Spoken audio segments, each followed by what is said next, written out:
Alright, so I'm still testing video formats.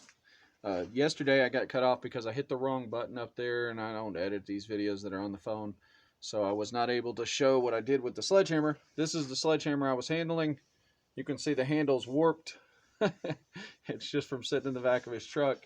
Doesn't matter, he beats concrete out with it. This is what I did here. That's where it fits into the handle. It's got a piece of redwood, California redwood as a wedge is what I had. It's glued in. I'm going to probably put a metal wedge crosswise to it, but I figured I'd show you. This is the Trooper sledgehammer that I broke the handle on. I'll probably linseed oil the wood a little bit because it looks a little dry. Right now, I got on a hammer kick this yesterday, so this is a blacksmith's hammer, cross peen, that I have had for a while. It had right here, it had a big, well, maybe it was on this other side. No, I think it was on this side. Had a big smush spot right here where somebody had hit this corner quite a bit just on this one side and smushed it out to the side. I don't know that it's really a hard steel. It really doesn't matter if it's super hard for blacksmithing, but I was just dusting off a lot of the rust on this because I do have a short handle that I'm going to use for this, just like that, and I'll use it. This is probably a 6-pound head, and my main straight peen head is, I don't know, they might be the same. They're about the same size. It's probably a little heavier though. I think this one's probably 4 or 5 pounds. This one's probably 6 pounds. It just feels like a 6-pound head. But I think it'll be good to, it's kind of neat. The handle is set back towards the peen, so all your weight's forward, so it's going to kind of steer itself. But it'll be good to have a cross peen. I use this straight peen for moving a lot of material. I like to round the corners of my hammers, right there. But my favorite hammer, if I've got it sitting around here somewhere, where did I put it? Oh, my favorite hammer is this one. This is an old Stanley 2-pound hammer, and it's a ball peen. I've rounded this face. You can see that's the one I use the most. This is what I use for all my finishing work. I very rarely do I use the ball peen side. I got this handle on it. This handle broke. It was a little longer. Now it's this short. I moved it up one section. They break after a while. You use them a bunch. But this was my grandpa's hammer. He had this, and is one of the only things that I got from him after he died is this hammer. And I use it for forging all of my knife blades because it's got that, I got a nice rounded face on it. It's a big round surface. It's got, I mean, it's probably nearly 2 inches across, 1 3/4 inches across that face. And it's after using this 4-pound hammer in one hand, you know, a lot to forge stuff out, this one feels like a baby hammer. It's light. It's fun to use. So I use this to move massive amounts of material in the spring steel. Spring steel's hard to move, and I use this one to once I get the blade shape down. Like this is a blade I'm working on right now for a friend of mine. He wanted a knife similar to the one that I carry, so I made a similar blade, except I like this one better. I wish I told the boys, I said, if I hadn't told him that I was going to give him a knife, I would end up making this one for myself. It's the right length. It's not quite as wide, which will be great for carving. The consistency on the spine is about perfect. The tang's a little shorter than I want, but it's enough to get a handle on. It's actually long enough to do the same size. Let's see if I can hold this upright. It's long enough to do the same size handle, so it'll work out. I'm going to put a steel guard on it and a steel butt cap, and I'll blue them. But I forged these out. Let me put my belt knife back in the sheath before I cut myself. Uh, I forged these knives out. That's why that has forge finish almost to the edge there, because I forged that bevel in.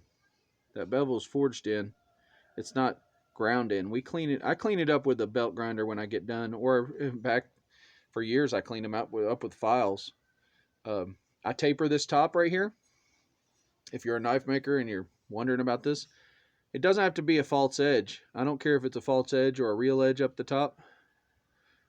It's probably better if it's not even an edge, if it's just rounded. But if you taper both sides down to the point, then putting the point into things, stabbing through things, is easier. If it's a triangular cross section, perfectly triangular cross section, and that bevel's not there, you can see it better on this knife. It's got more of a bevel.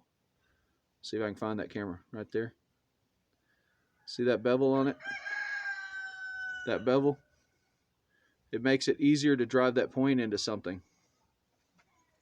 Whether it's wood or meat or whatever you're going into. I forged the ricasso in. I forged the tang in. That tang's not ground. I got one little hammer. That's an anvil corner mark where I was bending it out straight. I didn't feel like grinding it out. I think I kind of like it. I forged these shoulders in.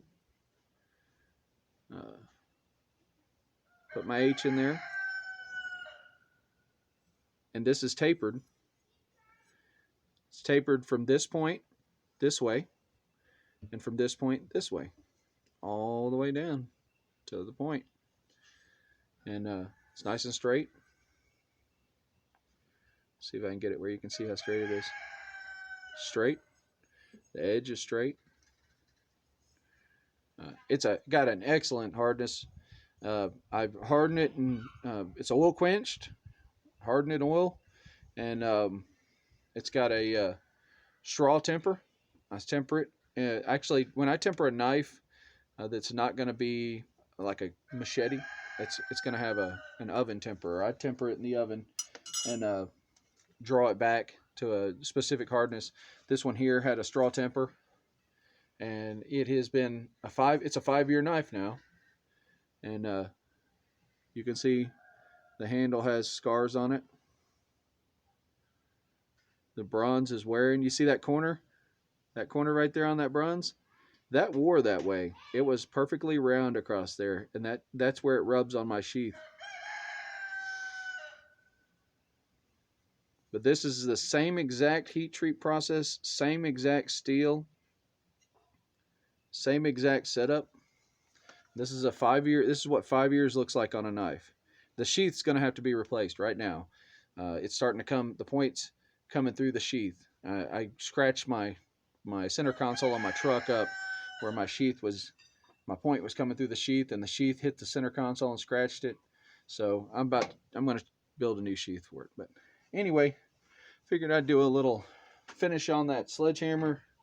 I'm not going to upload videos every day, but here lately, I'm exploring the possibilities with the phone camera and the tripod, because I have a little clamp that clamps onto that phone, and I can swivel it with the tripod and put it where I want it. I can move this around and kind of show you what I'm doing here, what I'm at. And you can see this green belt on this belt grinder. That's some kind of zirconia, and it beats aluminum oxide. I don't know that much about sandpaper, but I know that this is a lot tougher belt than the red belts. The green belt, same company, green belt's a little more expensive, but this thing, it goes through everything. I ground that cross-peen hammer, this right here. I started rounding this face out. I'm going to round it out, rounding this peen on it, and I'm doing it all on this belt grinder right here, and it's working good.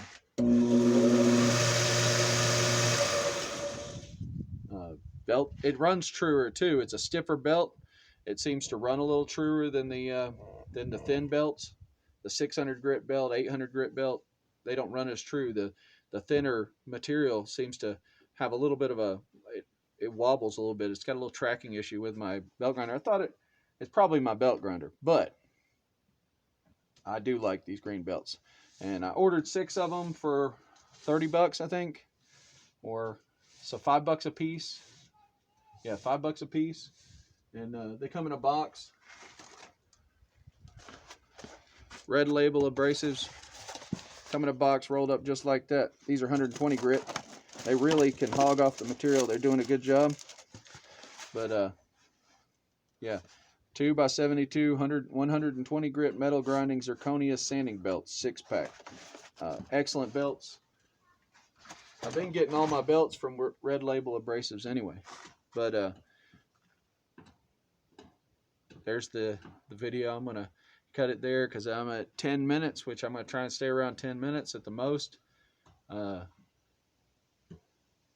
Nothing complicated. Working around the house, working on projects, working on that hammer. Little things. Keeping busy, keeping in shape. Got to keep the forearms going. See, that's the blacksmithing thing right there. That forearm, it's all right there. That wrist. But anyway.